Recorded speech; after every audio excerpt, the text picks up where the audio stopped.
నమస్కారం, వార్తలకు స్వాగతం. ముందుగా ముఖ్యాంశాలు. ఎన్నికల ప్రచారంలో పాల్గొన్న సీఎం రేవంత్ రెడ్డి, మాజీ సీఎం కేసీఆర్ పై ఫైర్. విద్యాశాఖ మంత్రి బొత్స సత్యనారాయణ మీడియా సమావేశం, పలు అంశాలపై వివరణ. ఎన్నికల ప్రచారంలో భాగంగా సీఎం రేవంత్ రెడ్డి పాల్గొన్నారు. ఈ సందర్భంగా ఆయన ప్రసంగించారు. విధ్వంసం చేస్తే మొన్న జరిగిన డిసెంబర్ ఎన్నికల్లో బండకేసి కొట్టి బోర్ల పడేసి బొక్కలు ఇరగొట్టిరు తెలంగాణ ప్రజలు నిన్ను. అయినా నీ బుద్ధి మారలేదు, నీ వంకర ఆలోచనల మార్పు రాలే. నిన్న మొన్న అలా కొడుకు అంటుండు, కారు ఖరాబ్ అయింది, కార్ఖానకు పోయింది, మళ్ళీ వస్తుందని. వస్తుందా నాయన? వస్తుందా?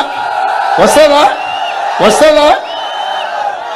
కేటీఆర్, నువ్వు ఏం చేసినా, తల కిందికి కాలు మీదికి పెట్టి తపస్సు చేసినా ఖరాబై కార్ఖానకు పోవుడు కాదు. అనం చెడి కార్ఖానకు పోయింది, అక్కడి నుంచి అక్కడనే జుమ్మరాత్ బజార్లో తూకానికి అమ్మాల్సిందే నీ కారును. నీకు తెలియదేమో కానీ మీ నాయనకు తెలుసు. అందుకే మీ నాయన బస్సు వేసుకొని బయలుదేరండి, ఇంకా కారు రాదని. చూసిన బస్సులన్నీ వచ్చామన్న మంచి మాటలు చెప్తాడేమో, బుద్ధి తెచ్చుకుంటాడేమో. ప్రజలకు ఇన్ని రోజులు అన్యాయం చేసినా అని ప్రజల కడుపులో తలకాయ పెట్టి తెలంగాణ రైతుల కాళ్ళు పట్టుకొని క్షమించమని అడిగి 10 ఏళ్ళు నేను దోచుకున్నా, దుర్మార్గం చేసిన, ఇప్పుడైనా నేను మారుతా, నాకు అవకాశం ఇవ్వండి అని అడుగుతారేమో అనుకున్నా. ఆ మాటనే మాట్లాడతలేడు. ఎంతసేపు ఉన్నా రేవంత్ రెడ్డి దిగాల్సిందే, కాంగ్రెస్ వడిపోవాల్సిందే అని నేను అడగదలుచుకున్న కేసీఆర్ను. అల్లా తప్పగా వాళ్ళ పిల్లల్లో వీళ్ళ పిల్లల్లో చంపి రాలేదు ఈ కుర్చీలోకి. 10 ఏళ్ళు కష్టపడి కొట్లాడి లక్షలాది మంది కాంగ్రెస్ పార్టీ కార్యకర్తలు, లక్షలాది మంది మా కాంగ్రెస్ పార్టీ కార్యకర్తలు తమ రక్తాన్ని చెమటగా మార్చి ఆ చెమట ధార పోసి భుజాలు కాయలు కాసేలా 3 రంగుల జెండాను మోసి డిసెంబర్ సెమీఫైనల్స్ లో నిన్ను బొందబెట్టి ఈ అధికారాన్ని తెచ్చిరు. దిగమంటే దిగనికే ఈడెవడు అల్లా తప్పగాడు లేడు. కేసీఆర్, నువ్వు అనుకుంటున్నావేమో ఏదో పిల్లగాడే కదా చూద్దామని. చూడోసారి వరంగల్ మిర్చి తెలుసు కదా ఎట్లుంటుందో, అప్పుడు కానీ అర్థం కాదు. ఓసారి చూడు, చూస్తే తెలుస్తుంది నీకేందో కథ. ఆయన బస్సు యాత్ర మొత్తం చూసిన, మామనగర్ పోయిండు, నాగర్ కర్నూలు పోయిండు, మిర్యాలగూడ పోయిండు, భువనగిరి పోయిండు, ఇంకా సూర్యాపేట పోయిండు. ఆయన వ్యవహారం చూస్తే వెనకటికి ఎవడో తిక్కలోడు తిరునాళ్ళకు పోతేనంట వానికి ఎక్కనిక దిగనికనే సరిపోయిందంట, చూసింది ఏంది లేదంట. చంద్రశేఖరరావు కూడా ఇవాళ ఎవరిని మభ్య పెట్టడానికి బస్సు వేసుకొని బయలుదేరినవయా? 10 ఏళ్ళు నువ్వే కదా ఉన్నది, నీ దుర్మార్గానికే కదా తెలంగాణ బలైపోయింది. నీ అన్యాయంతోనే కదా 2 లక్షల ఖాళీలు ప్రభుత్వంలో పడావు పడ్డాయి. నేను వచ్చిన వెంబడే 3 నెలల్లో 30,000 ఉద్యోగాలు ఇచ్చిన. ఎవడన్నా తలమాచినోడు యాడిచ్చినాం అంటాడేమో అని ఎల్బీ స్టేడియంకు 30,000 మంది నిరుద్యోగులనే కాదు వాళ్ళ తల్లిదండ్రులను పిలిచి వాళ్ళ కళ్ళల్లో ఆనందం చూసి వాళ్ళకు నియామక పత్రాలు నేనే స్వయంగా చేతికిచ్చిన. నేను వచ్చిన 48 గంటల్లోనే మా ఆడబిడ్డల కళ్ళల్లో ఆనందం చూడాలని ఆర్టీసీ బస్సులో ఉచిత ప్రయాణం కల్పిస్తే ఇవాళకి దాదాపుగా 40 కోట్ల మంది ఆడబిడ్డలు ఆర్టీసీ బస్సులో ఉచితంగా ప్రయాణాన్ని పొందింది. అదేవిధంగా 40 లక్షల కుటుంబాలకు 500 రూపాయలకే ఇవాళ సిలిండర్ వాళ్ళ ఇంటికి చేరుస్తున్నాం. దాదాపుగా 50 లక్షల కుటుంబాలకు, పేదవాళ్లకు, తెల్ల రేషన్ కార్డు ఉన్న వాళ్లకు 200 యూనిట్లు ఇవాళ ఉచితంగా కరెంట్ ఇస్తున్నాం. 4.5 లక్షల ఇందిరమ్మ ఇండ్లు 22,500 కోట్లతోటి ప్రతి నియోజకవర్గానికి 3,500 మంది పేదలకు 5 లక్షల రూపాయల చొప్పున ఉచితంగా ఇవ్వాలి అని ఇవాళ మా ప్రభుత్వం మంజూరు చేసింది. రాజీవ్ ఆరోగ్యశ్రీతోని 10 లక్షల రూపాయలు ఉచిత వైద్యానికి అందిస్తున్నాం. అత్యంత ముఖ్యమైన బీసీ జనాభా రాష్ట్రంలో ఫార్మర్ గవర్నర్ తమిళసై మీడియా సమావేశం నిర్వహించారు. ఈ సందర్భంగా పలు అంశాలపై ఆమె మాట్లాడారు. Which has been implemented by our Honorable Prime Minister Modi ji should continue. So the people of Telangana, my brothers and sisters, definitely will support BJP. And I have a special bonding with the people of Telangana. Nobody can disconnect that bonding. Whether I was in Raj Bhavan or I am now in the party office, I have a very strong bonding with the people of Telangana. So only after completing my elections in Tamil Nadu, I came to Telangana and I am moving with the people of Telangana, and I am really very much emotionally attached to them. The way when they, even today when they meet me, they shower me with their affection. First of all, I want to convey that one, the election on the positive narratives, and another thing on the false narratives built by the opponents. First of all, I wish the people of Telangana should be benefited more by the central schemes. And our Honorable Prime Minister approximately have visited 22 times Telangana. And except 1 or 2 times politically, most of the times he visited Telangana to implement central schemes. So he has already told Telangana is the gateway for development of South India. So his concentration on the infrastructure on the state of Telangana is something remarkable. And first of all, I want to say the fight is between BJP, Congress, and in some places with BRS. BRS is a failed force. When they were TRS, they were little strong. When they became BRS, they became very big, because they cannot, when they were not implementing the good schemes and they were not supporting the people in Telangana, how they will support the people of other states? People gave a clear mandate, and now the BRS leader is going around, but before he was invisible. He was an invisible Prime Minister, Chief Minister. And whenever Prime Minister came, he did not come and meet him, receive him, and he was unable to interact with the Prime Minister, and even Governor office he did not respect. Article 167 says, whenever it is warranted, needed, the Chief Minister should meet the Governor and discuss about the development of the state. Almost continuously 2 years he did not meet me at all, and no protocol was followed, and the Governor office was not respected at all. So this is the way they respected the constitutional office, and what respect they are gaining from the people is visible now. So people very well know about the BRS. Congress, they came to power on false promises, and the way they are fulfilling the promises is in a sorry state. Brother Revant Reddy is asking KTR to wear a sari and get into the bus, and if the conductor is not asking ticket, then you will know that Congress is implementing its schemes. KTR is telling, you wear a sari and get into the bus, and you are not giving 2,500 which was promised for my sisters. So you wear a sari, I feel sorry for them, because they think this is the women empowerment. But our Honorable Prime Minister's implementation of the Mudra loans, 64% of the Mudra loan beneficiaries were women. Startup, 84%. విద్యాశాఖ మంత్రి Botsa Satyanarayana media సమావేశం నిర్వహించారు. ఈ సందర్భంగా పలు అంశాలపై ఆయన మాట్లాడారు. దాంతోపాటు ఎందుకు సహనం కోల్పోతున్నారు ఎందుకంటే దుర్బుద్ధి చేస్తూ నేను చంద్రబాబు నాయుడు మాటలు ఎవడైనా సభ్య సమాజంలో ఓ 14 సంవత్సరాలు ముఖ్యమంత్రి చేశారని గొప్పగా చెప్తున్న వ్యక్తి అలాంటి భాషను మాడొచ్చండి? 1,000 చూపెడితే 3,000 నీకు చూపెట్టు.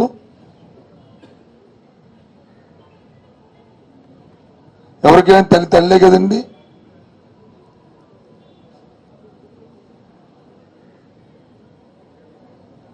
ఏంట భాష? నీ అమ్మ మొగుడు లేకపోతే నీ బాబు,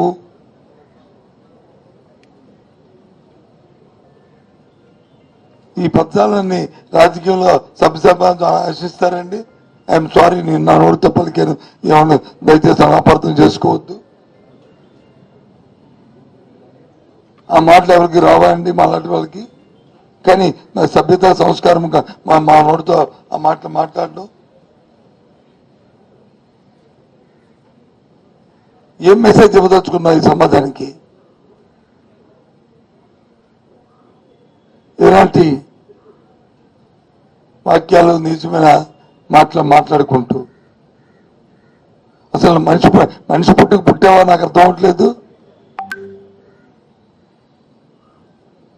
ఈ సమాజాన్ని ఏ రకమైన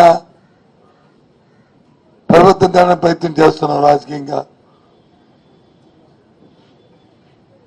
మనుషులు మాట్లాడినా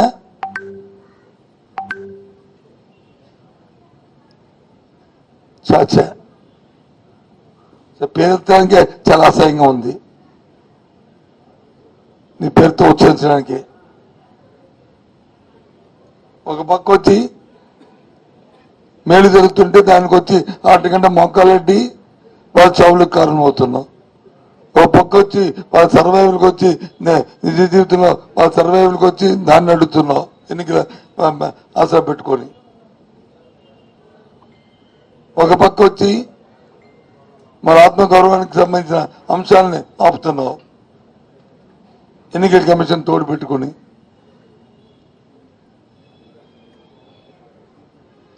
కూటమి వచ్చి వాళ్ళు వచ్చి పిటిషన్ పెడితే వాళ్ళు ఫిర్యాదు చేస్తే ఎన్నికల తానా అంటే తందాన అంటూ ఎన్నికల కమిషన్ వచ్చి తానా తందాన అంటుంది.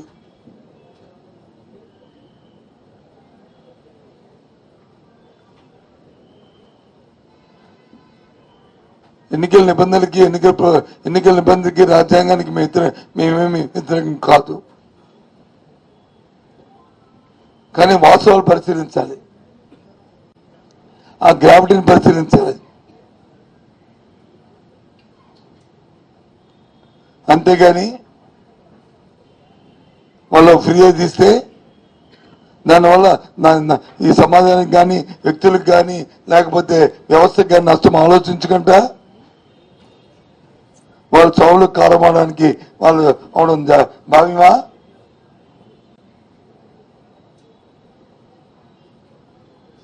ఆ భాష మాట్లాడినప్పుడు ఏ విధమైన చర్య తీసుకున్నాం ఎన్నికల కమిషన్? ఈ చావుకు కారణాలకి ఏం చర్య తీసుకుంది ఎన్నికల కమిషన్? ఇవాళ రేపు రైతాంగానికి వచ్చి ఇన్పుట్ సబ్సిడీ అందకపోతే రేపు వేసుకునే పంటకు వచ్చి నష్టపోతే దానికి ఎవరు బాధ్యులు? విద్యార్థులకు వచ్చి విద్యార్థి అందకపోతే వాళ్ళు అకాడమిక్ కంప్లీట్ అయినప్పుడు వాళ్ళకి ఆ విద్యా సంస్థలు వచ్చి వాళ్ళ పరీక్ష కూర్చోబెట్టకపోవడం కానీ టీసీ లేకపోతే ఎవరు బాధ్యులు?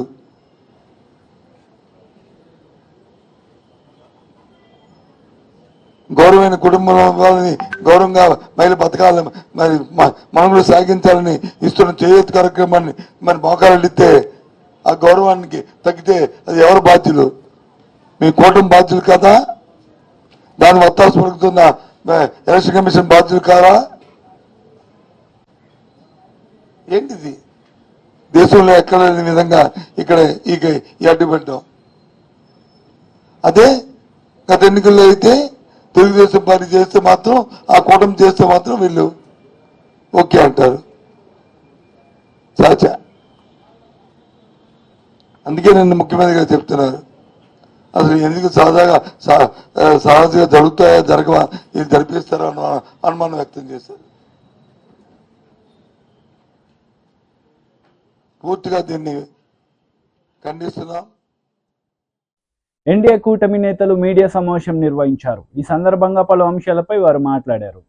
ఇవాళ ప్రభుత్వ సలహాదారులు సజ్జల గారు పరస్పరం పొంతన లేనటువంటి వ్యాఖ్యలు ప్రతిరోజు చేస్తూ ఉన్నారు. ప్రజల్ని ఏ విధంగా ఈ అంశం నుంచి పక్కదోవ పట్టించాలి, వారి వైఫల్యాలు ప్రజలకి ఏ విధంగా తెలియకుండా చేయాలి, వాళ్ళ ప్రతిపక్షాలు కానీ మీడియా కానీ గొంతెచ్చి ప్రతిరోజు కూడా ఈ చట్టం మాటున ఏ విధంగా చట్టాన్ని చుట్టంగా మార్చుకొని ప్రభుత్వ భూములు, ప్రైవేటు భూములు, అటవీ భూములు, దేవాదాయ శాఖ భూములు ఏ విధంగా లాగేసుకొని అన్యాక్రాంతం చేసుకొని తమ అనుంగ మిత్రులు అస్మదీయులు పరం చేయాలనేటటువంటి ప్రయత్నం ఏ విధంగా చేశారనేటటువంటి అంశాన్ని ప్రతిరోజు కూడా ప్రతిపక్షాలు వెలుగెత్తి చాటుతూనే ఉన్నాయి. దీన్ని ఒకరేమో మంచి చట్టం అంటారు, మరొకరేమో చట్టం అమల్లోనే లేదంటారు వీళ్ళు, వేరొకరు అమలు చేసేది కేంద్ర ప్రభుత్వం అంటారు. ముఖ్యమంత్రి కానీ, మంత్రులు కానీ, సజ్జలు కానీ ఒక్కొక్కళ్ళు ఒక్కొక్క రకంగా మాట్లాడుతుంటారు. మీరు గమనించండి, ఒక్కొక్కళ్ళు ఒక్కొక్క ఆ అంశంలో ఒక్కొక్క పాత్రను తీసుకొని ప్రతిరోజు వచ్చి వాళ్ళు మాట్లాడే విధానాన్ని కూడా మీరు గమనించండి. ఆ పాత్రదారులు వాళ్ళు ఏదైతే స్క్రిప్ట్ ఉందో ఆ స్క్రిప్ట్ ప్రకారం మాట్లాడుతూ ఉంటారు. ఇవాళ ఒక్కసారి భూములు అనేటటువంటిది రాష్ట్ర పరిధిలో ఉండేటటువంటి రెవెన్యూ శాఖకి సంబంధించినటువంటి అంశమా, లేకపోతే రెవెన్యూ శాఖని కేంద్ర ప్రభుత్వం దాన్ని తీసుకునేటటువంటి నిర్ణయాలను అమలు చేస్తుందా? ఈ యొక్క అంశం మీద కూడా అవగాహన లేని దగ్గర ఫలానా జగన్మోహన్ రెడ్డి గారి భూమి ఆయనది కాదు, మాది, మేము ఇంతకుముందు అక్కడ ఉండేవాళ్ళము అని నేను ఇంకా డిస్ప్యూట్ రైజ్ చేస్తే that land will immediately going to the dispute register. Jaganmohan Reddy గారు నేలకు పీక్కున్నా కూడా ఏమీ చేయలేరు. నిజంగా ఈ చట్టం కనుక అమల్లోకి వస్తే ఇంత ఘోరంగా ఉంటుంది. Jaganmohan Reddy it will boomerang upon you only, మీకే వస్తుంది బ్యాక్. సో ఎవడొచ్చి అంటే మీ వైకాపా వాళ్ళందరూ అక్కడక్కడ చాలా మంది ఉన్నారు కాబట్టి, ఇట్లాంటి డిఫరెంట్ ఆఫ్ గ్యాంగులు ఉన్నారు కాబట్టి ఈ గ్యాంగులు అంతా వెళ్ళి ప్రతిరోజు ఒక్కొక్క భూమి మీద మీరు ఈ డిస్ప్యూట్ రిజిస్టర్లోకి చేర్చడానికి మీరు ఎవరినైతే పెట్టుకోదలుచుకున్నారో వాళ్ళనే ల్యాండ్ టైటిలింగ్ ఆఫీసర్గా పెట్టుకుంటున్నారు. సరే, ఇది కాకపోతే ఇందాక దాన్ని శివశంకర్ చెప్పినట్టు 2 ఏళ్ళు ఒకడు యూఎస్ఏలో ఉంటాడో, ఇంకో చోట ఉంటాడో, బీహార్లో ఉంటాడో, ఎక్కడెక్కడ ఉద్యోగార్థం రకరకాల చోట్ల పోతుంటారు పాపం. వాళ్ళ ల్యాండ్ ఈ డిస్ప్యూట్ రిజిస్టర్లో చేర్చేస్తారండి. ఏముంది, ఒకడు పోయి వచ్చిన కాగితం ఇస్తాడు, ఆ కాగితం ఇవ్వగానే సింపుల్గా డిస్ప్యూట్ రిజిస్టర్లోకి వెళ్ళిపోతుంది. ఆ తర్వాత 2 ఏళ్ళు ఇంకంటే ఇంకా మనుషులకి పని పాట ఏముండకూడదు. ప్రతిరోజు నా ల్యాండ్ ఉందా లేదా చూసుకుంటూ ఉండాలన్నమాట. ఏమై జగన్మోహన్ రెడ్డి బుర్ర ఏమన్నా పెట్టావు? అసలు నువ్వు 3 సార్లు తెప్పించుకున్నావు బ్యాక్. ఆ 3 సార్లు తెప్పించుకుని చూడాలి కదా. అంటే ఇక మాకు పని పాట ఏముండకూడదు, ప్రతిరోజు మా ల్యాండ్ ఉందా లేదా అని చూసుకుంటూ ఉండాలన్నమాట. సో అట్లా 2 సంవత్సరాలు కానీ అయిపోతే కంక్లూజివ్ ఎవిడెన్స్ అంట. అంటే 2 సంవత్సరాలు మాట్లాడినట్టు ఈ చట్టం ఒక నల్ల చట్టం, ప్రజా వ్యతిరేక చట్టం, ప్రజాకంటక చట్టం. ఈ చట్టం ప్రజల ఆస్తి, రాజ్యాంగ హక్కు ఆర్టికల్ 300A దోచుకునే చట్టం. ఈ చట్టంలో అనేక లోపాలన్నీ కూడా మిత్రులు దినకర్ గారు, విజయ్ కుమార్ గారు మాట్లాడారు. ఇందులో ఒరిజినల్గా ఇచ్చిన చట్టానికి మార్చి సిగ్గుమాలిన మధ్యలో ల్యాండ్ డిస్ప్యూట్ రెజల్యూషన్ ఆఫీసర్ తీసేశారు. వీళ్ళు టైటిలింగ్ ఆఫీసర్ నుంచి డైరెక్ట్ అప్పీలేట్ అథారిటీకి వెళ్ళిపోయారు. సో ఇక్కడ నీతి ఆయోగ్ అప్పీలేట్ అథారిటీకి అప్పీల్ పవర్ ఇచ్చింది, హైకోర్టుకి అప్పీల్ పవర్ ఇచ్చింది. అంటే నీతి ఆయోగ్ ఉద్దేశం ఏమిటి అని అంటే ఎక్కడా కూడా అన్యాయం జరగకూడదని. ఈయన అప్పీలేట్ అథారిటీలో అప్పీల్ ఉంచి హైకోర్టు అప్పీలేట్ అథారిటీకి తీసి పాడేశాడు, రివిజన్ ఓన్లీ ఇచ్చాడు. ఎంత దుర్మార్గం అంటే దీని ఉద్దేశం మనకు అర్థమవుతుంది. రెండవది, సిపిసి కూడా వర్తించదని చెప్తున్నాడు ఈయన. గమనించాలి, ఈ మధ్యకాలంలో సిపిసిని కానీ, ఎవిడెన్స్ యాక్ట్ని కానీ, సిఆర్పిసిని కానీ, ఐపీసీని కానీ కేంద్ర ప్రభుత్వం సవరించినప్పుడు సిపిసిలో ఏ రకమైన సవరణలు చేయకుండా యథాతథంగా పెట్టని గుర్తులేదా మీకు? అంటే ఎంత పకడ్బందీగా సిపిసిని రూపాంతరం చేశారు. అటువంటి సిపిసిని మీరు తీసేయాలి. అలాగే ప్రభుత్వ ఉద్యోగి తప్పు చేస్తే శిక్ష వేయమంటే ఈ పెద్ద మనిషి భయభ్రాంతులు చేయడానికి కోసం ఎవరైనా రైతులు కానీ, ఆస్తి హక్కుదారులు కానీ తప్పుడు పత్రాలు చేస్తే వాళ్ళని బెదిరించడానికి కోసం శిక్ష కింద మార్చే టీడీపీ పోలిట్ బ్యూరో సభ్యులు వర్ల రామయ్య మీడియా సమావేశం నిర్వహించారు. ఈ సందర్భంగా సీఎం జగన్ రెడ్డిపై మండిపడ్డారు. వైజాగ్ లో ఎన్డీఏ కూటమి అభ్యర్థి మా భర్త గారు కదా, మా భర్త గారికి ఆయన మద్దతు తెలియజేస్తారు. నేను పోటీలో లేను. మా నవతరం పార్టీ వాళ్ళందరూ కూడా ఎన్డీఏ కూటమికి అభ్యర్థి భర్త గారికి మేము మద్దతు తెలియజేస్తామని ఆయన చెప్పడం జరిగింది. అలాగే బాపట్ల పార్లమెంట్ నుంచి ఎస్సీ కాన్స్టిట్యుయెన్సీ అది, ఆ పార్లమెంట్ నుంచి నల్లమాల తిరుపతిరావు గారు పోటీ చేస్తున్నారు. వారికి గాజు గ్లాసు గుర్తొచ్చింది. వారు కూడా బేషరతుగా ఎన్డీఏ కూటమి అభ్యర్థికి మద్దతు తెలియజేస్తున్నారు. అట్లాగే రాప్తాడు అసెంబ్లీ కాన్స్టిట్యున్సీ నుంచి కూడా శ్రీ బోయిన నరేష్ గారు పోటీ చేస్తున్నారు. ఆయన గాజు గ్లాస్ గుర్తు. ధర్మవరం అసెంబ్లీ కాన్స్టిట్యున్సీ నుంచి షేక్ అయాజ్ గారు పోటీ చేస్తున్నారు. ఆయనకు కూడా గాజు గ్లాస్ గుర్తుంది. అలాగే మండపేట, ఈస్ట్ గోదావరి మండపేట కాన్స్టిట్యుయెన్సీ నుంచి నందికోళ్ళ రాజు గారు పోటీ చేస్తున్నారు. ఈ రాజు గారికి కూడా బకెట్ గుర్తొచ్చింది. ఆయన బేషరతుగా తెలుగుదేశం పార్టీకి మద్దతు తెలియజేస్తున్నారు. గాజువాక అసెంబ్లీ కాన్స్టిట్యుయెన్సీ నుంచి కూడా ఎస్ సారా జ్యోతి, ఈ అమ్మాయి పోటీ చేస్తున్నారు. వీరు కూడా బకెట్ గుర్తొచ్చింది. బేషరతుగా ఎన్డీఏ కూటమికి మద్దతు తెలియజేస్తున్నారు. ఈ రకంగా ఒక రాజకీయ పార్టీ, పూర్తి పార్టీ తెలుగుదేశం పార్టీకి ఎన్డీఏ కూటమికి మద్దతు తెలియజేయడానికి ముందుకొచ్చినందుకు కూడా నేను ఆ పార్టీ అధ్యక్షులు రావు సుబ్రహ్మణ్యం గారికి ఈ రోజున పోటీ నుంచి విరమించుకొని ఎన్డీఏ కూటమికి మద్దతు తెలియజేయడం కోసం వచ్చిన ఈ అభ్యర్థులందరికీ కూడా అభినందనలు, కృతజ్ఞతలు తెలియజేస్తూ వారి గొప్పతనం ఈ రాక్షస పరిపాలనకు స్వస్తి పలకటం కోసం, జగన్మోహన్ రెడ్డి అరాచక పరిపాలన రాష్ట్రం నుంచి తరిమి కొట్టడం కోసం బేషరతుగా, జనరల్గా మాకు అది కావాలా ఇది కావాలని కోరికలు ఉంటాయి. మాకు ఏ కోరిక లేదండి. జగన్మోహన్ రెడ్డి ఓటమి మా లక్ష్యం. తర్వాత ప్రభుత్వ వ్యతిరేక ఓటు, ఒక్క ఓటు కూడా చీలిపోవటానికి లేదు. ఎన్డీఏ కూటమికి పడాలనేది మా లక్ష్యం.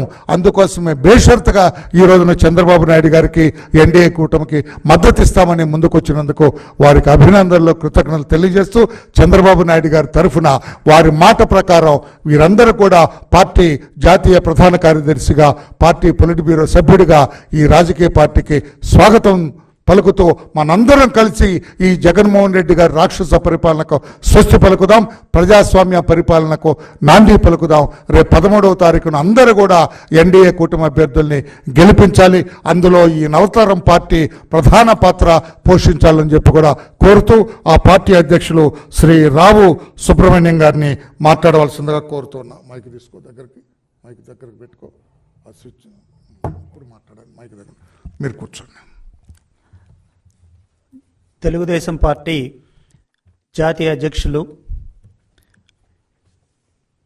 నారా చంద్రబాబు నాయుడు గారికి వార్తలు ముగించే ముందు ముఖ్యాంశాలు మరోసారి. ఎన్నికల ప్రచారంలో పాల్గొన్న సీఎం రేవంత్ రెడ్డి, మాజీ సీఎం కేసీఆర్ పై ఫైర్. విద్యాశాఖ మంత్రి బొత్స సత్యనారాయణ మీడియా సమావేశం, పలు అంశాలపై వివరణ. ఈ వార్తలు ఇంతటితో సమాప్తం. తిరిగి ప్రసారమయ్యే వార్తల్లో మళ్ళీ కలుద్దాం. అంతవరకు సెలవు. నమస్తే.